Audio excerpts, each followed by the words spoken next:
Corre el año 1937 y desde 1930 Argentina no tiene una verdadera democracia.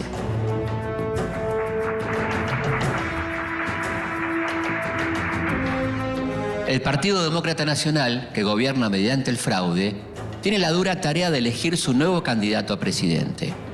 Muchos conservadores levantan la mano para ofrecer su candidatura, pero Agustín P. Justo ya eligió a su hombre. Jaime Gerardo Roberto Marcelino María Ortiz nace en Buenos Aires en 1886. Abogado y radical antipersonalista, se desempeña como ministro de Hacienda del presidente Justo. Ortiz, en septiembre de 1937, va a ser elegido presidente en las elecciones más fraudulentas de la historia.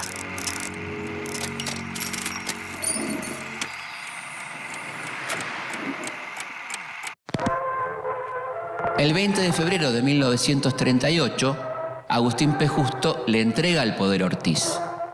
Junto a Ortiz llega su vicepresidente, el abogado catamarqueño Ramón Castillo. Un político ligado al fraude y al más rancio conservadurismo. A pesar de ceder al poder mediante el fraude, Ortiz busca combatirlo por todos los medios. En 1940 interviene en la provincia de Buenos Aires e impide la asunción como gobernador del caudillo conservador Alberto Barceló, sucesor de Manuel Fresco. A esta altura, el radicalismo ya tiene mayoría en el Congreso. Si bien Ortiz busca ganarle al fraude, no puede ganarle a la diabetes, que a los pocos meses de haber asumido la presidencia, lo deja completamente ciego. A medida que su enfermedad avanza, Ortiz debe delegar el poder en su vice. Con Ramón Castillo, la promesa de cambio queda totalmente trunca. Nuevamente, un conservador conduce el país. Castillo llega al poder en tiempos revueltos. Desde hace un año, el mundo vive convulsionado por el estallido de la Segunda Guerra Mundial.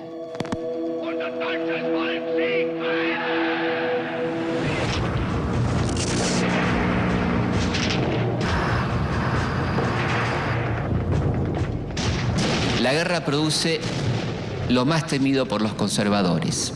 Europa deja de producir manufacturas para solo producir armas. Y Argentina rápidamente se pone a producir las mercaderías que Europa demanda vorazmente. La industria se agiganta y con ella el poder de negociación de la burguesía industrial y la clase obrera. Castillo entiende que la economía está cambiando, entonces llama como ministro de Hacienda a Federico Pinedo, el hombre que ha servido a Justo en los tiempos turbulentos del Tratado Roca-Runciman. Pinedo y su equipo elaboran un plan de reactivación económica. El plan Pinedo propone generar nuevas exportaciones con países limítrofes, promueve el desarrollo de industrias nacionales, impulsa la construcción de viviendas para dar hogar a los obreros y generar empleo.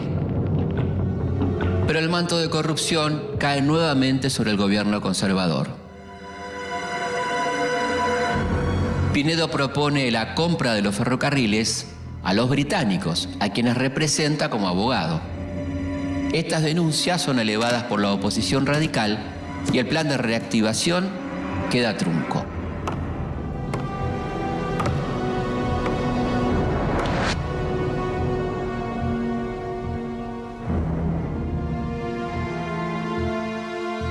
Mientras tanto, muchos comienzan a temer que cuando termine la guerra, Argentina vuelva al modelo agroexportador, las fábricas se cierren y el desempleo crezca. Esta preocupación es compartida por la Iglesia y los sectores nacionalistas del ejército. Estos últimos empiezan a agruparse en reuniones secretas. A todo esto, en 1941, un joven coronel vuelve de su largo viaje por Europa y se suma al grupo de oficiales nacionalistas que empiezan a aportar ideas revolucionarias. Juan Domingo Perón nace en la localidad de Lobos en 1895. En 1938 Perón pierde a su esposa, Aurelia Tizón, Potota, que muere de cáncer de útero, a los 36 años de edad.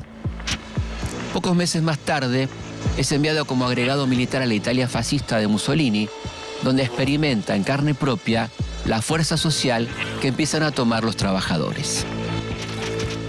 Perón entiende que se debe atender las necesidades de la clase obrera con políticas que promuevan la justicia social.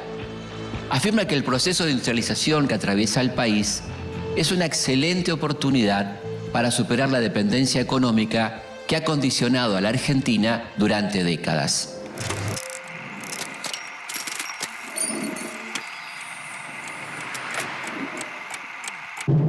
Here is the motion picture record released by the United States Navy of the havoc wrought by the Japs' sneak sky and sea raid on Pearl Harbor, America's mid-Pacific naval bastion. A fines de 1941, los japoneses bombardean la base norteamericana de Pearl Harbor y Estados Unidos presiona a la Argentina para abandonar su neutralidad. La Argentina entera se hace eco de este debate. El expresidente Justo proclama que hay que declarar la guerra al eje. Se unen a su pedido los demócratas progresistas, los radicales y los comunistas. Por otro lado, otro grupo de radicales, encabezado por Amadeo Sabatini, apoya la neutralidad y propone no aceptar la presión norteamericana. Gran parte del ejército acompaña este pedido. Para mantener la neutralidad, Castillo se refugia en los sectores nacionalistas del ejército y nombra como ministro de guerra al general nacionalista Pedro Pablo Ramírez. A todo esto, en marzo de 1942, muere el líder radical Marcelo T. de Alvear.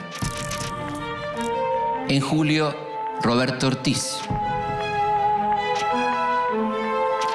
Agustín Justo comienza a soñar con volver a ser presidente, pero en enero de 1943, a los 66 años, muere sorpresivamente. Con Justo termina toda una generación de dirigentes. Lo único que queda por delante es una renovación total de la política. Mientras tanto, Castillo impulsa la candidatura del ultraconservador Robustiano Patrón Costas, un terrateniente y empresario tabacalero de Salta, partidario de los aliados, que maneja sus negocios como un auténtico señor feudal. Esta candidatura provoca el rechazo de los militares nacionalistas, que a esta altura se empiezan a agrupar en una logia secreta, el GOU, de la que Perón es uno de sus principales ideólogos. Los radicales también se oponen a la candidatura de Patrón Costas y la combate con una idea brillante.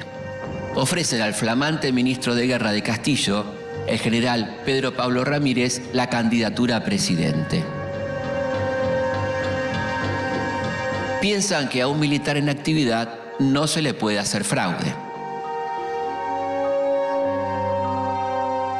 La noticia del ofrecimiento a Ramírez toma estado público.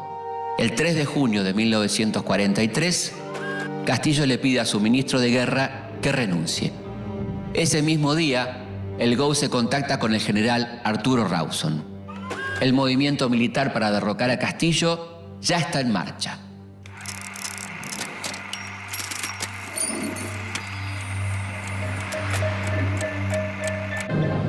Minutos de intensa nerviosidad. El desenlace es inminente, pues las fuerzas de la guarnición y de los cuarteles urbanos se han plegado a la revolución que se extiende. Las tropas, ya en la zona céntrica, se dirigen hacia la Casa de Gobierno. El 4 de junio de 1943, Campo de Mayo se levanta en armas.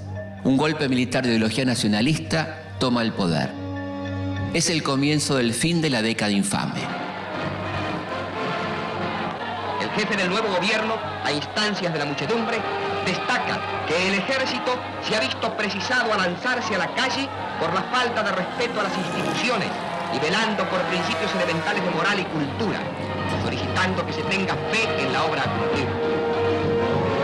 El gobierno que surge del golpe se propone mantener la neutralidad ante la Segunda Guerra Mundial, reducir la influencia extranjera sobre la política y la economía nacional y resolver la cuestión social, es decir, mejorar la situación de la clase trabajadora para que ésta no pueda ser captada por el comunismo.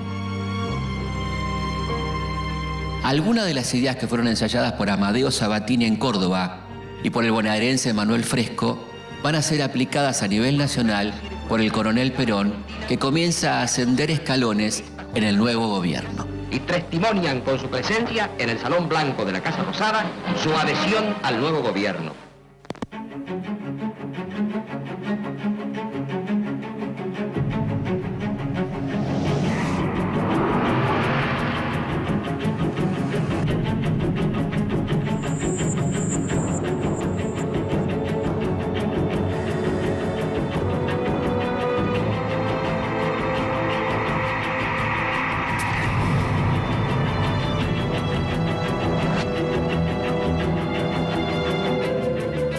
La década infame, que pone fin a la experiencia popular y democrática de Hipólito Yrigoyen, termina como empezó, con un golpe.